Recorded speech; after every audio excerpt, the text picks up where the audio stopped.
Have you guys gone over arm drags? I know we did that before, but it's been a while.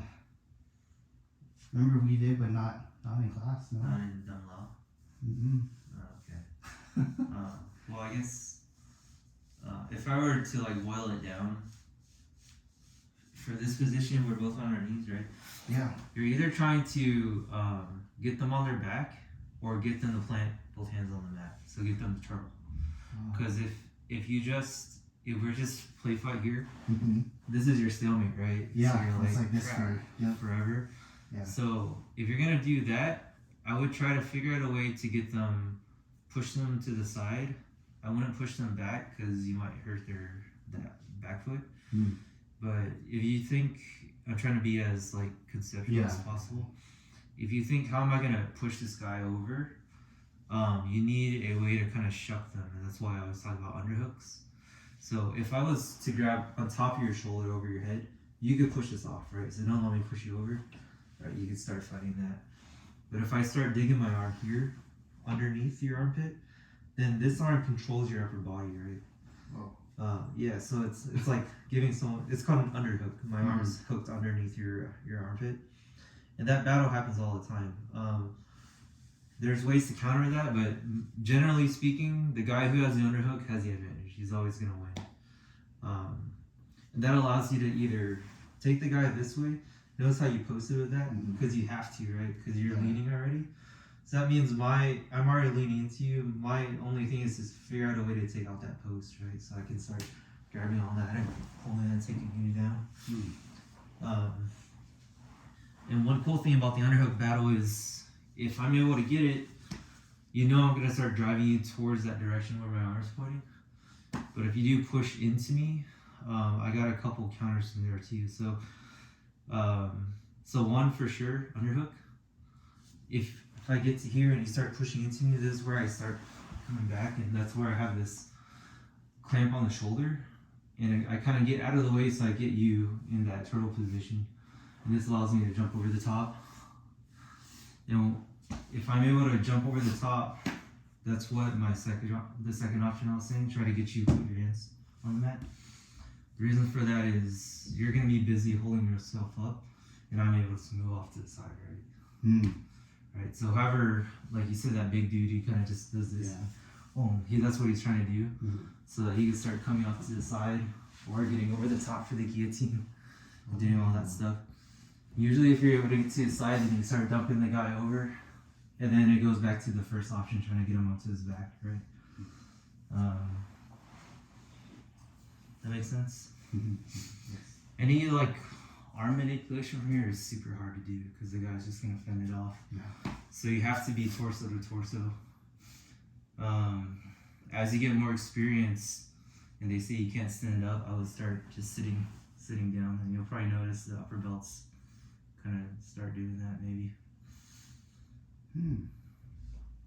The reason why you would sit down is now you have 4 tools against them, and this shoots for the underhook already automatically. It gives me optimal angle to it, and I get to play my open guard, and all I have to worry about is you trying to pass my guard, right? Because if I do this, then it's 50-50, we're just trying to fight. But if I do this, I know the only thing you can do is trying to pass, so I could prepare myself for that. But if I want to be on the offensive, then I would start going in and start fighting for the underhook. That makes sense? Underhook battles, on the feet and on the knees, it's a big deal.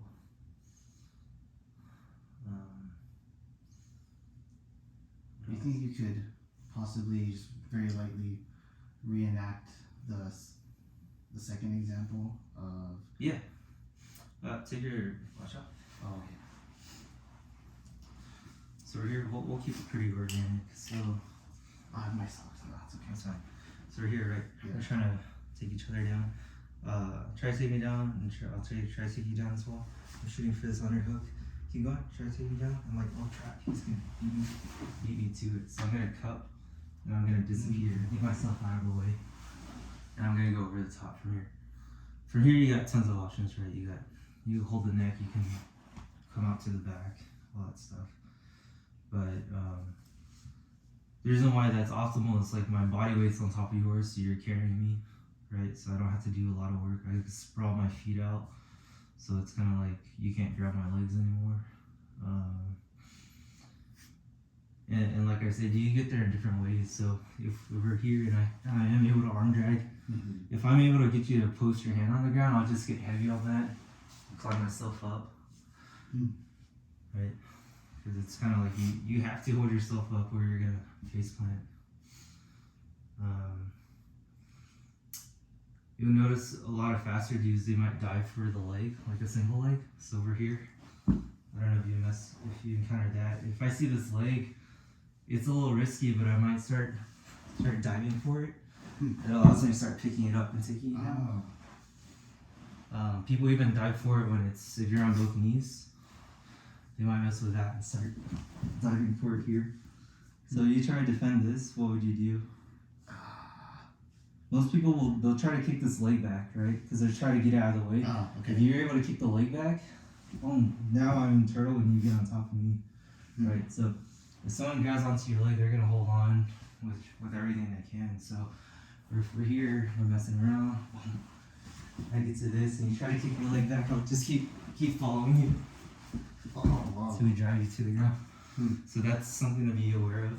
Okay. And that's usually a strategy for smaller people because they don't want to mess with this. They'll just dive on something. Sometimes I get if you get one leg up, one leg down, I might start grabbing the ankle pick. Now we're going in a little more in specifics, but you're holding yourself up with that base, right? So if I could figure out a way to take that base away, you'll topple over. But notice how you're leaning on the foot, so it's a heavy foot, right? So that means I gotta mess with you up here a little bit to start grabbing onto that. Now I'll pick it up. From there I can kind of take you over. It's like that opposite direction stuff.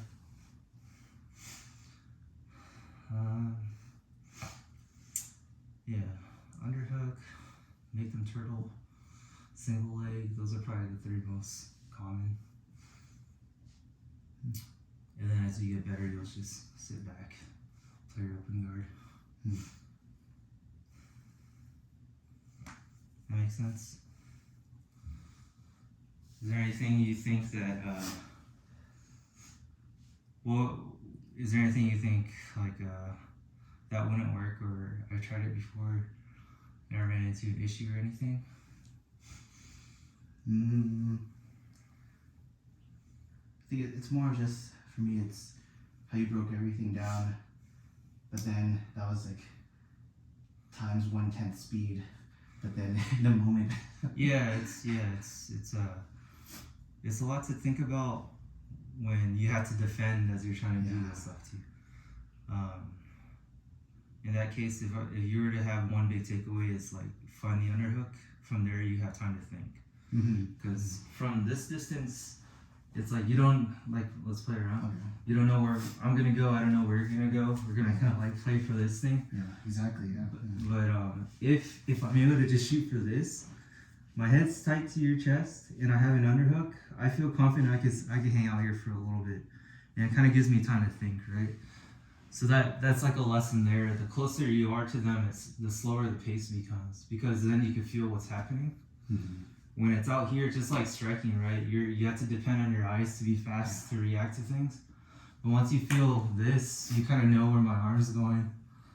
So that means if I'm here, I really know where you're gonna go, because I'm really attached to you, right? And I entered lower than you since I'm smaller. But if you're a bigger guy, you're actually gonna start entering over the top here, right? And start messing with this, right? So most likely you'll still get the underhook, but you'll probably control the head and pull them down.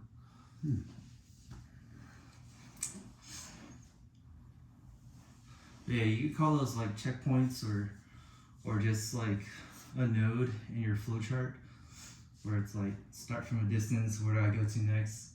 Get the underhook, from there, where does it branch off to?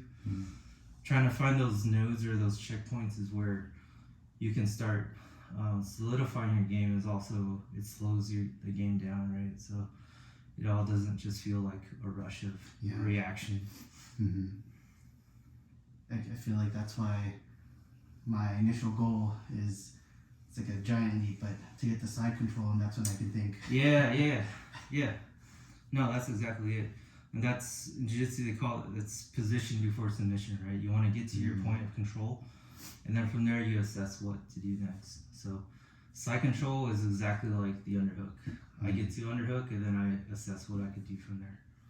But once you get underhook, you're pretty solid. Same with that top turtle position. If you get their hands planted, your weight's on them, that's another point you can reassess and look around and feel without being super chaotic.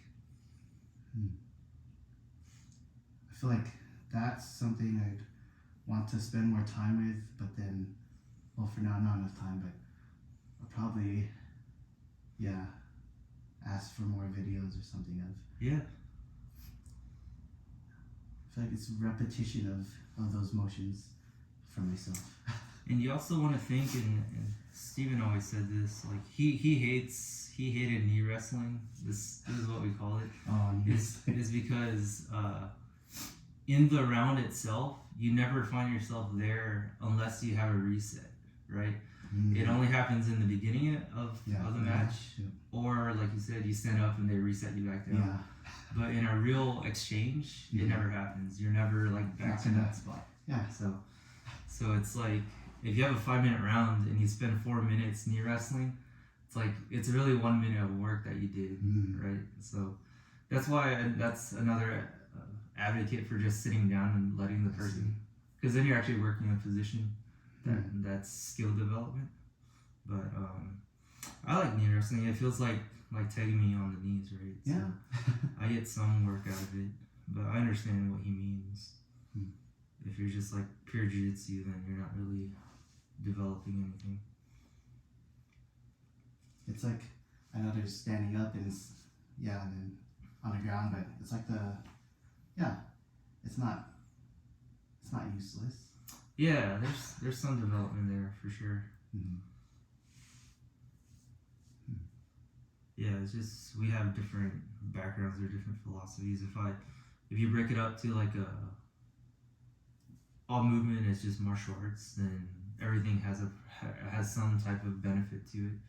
But if you're just learning jiu-jitsu specific skills, then you would just pull guard and just play from there.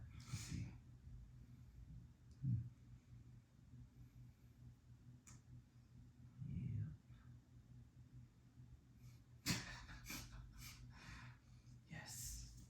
What else? Let's stop that segment real quick.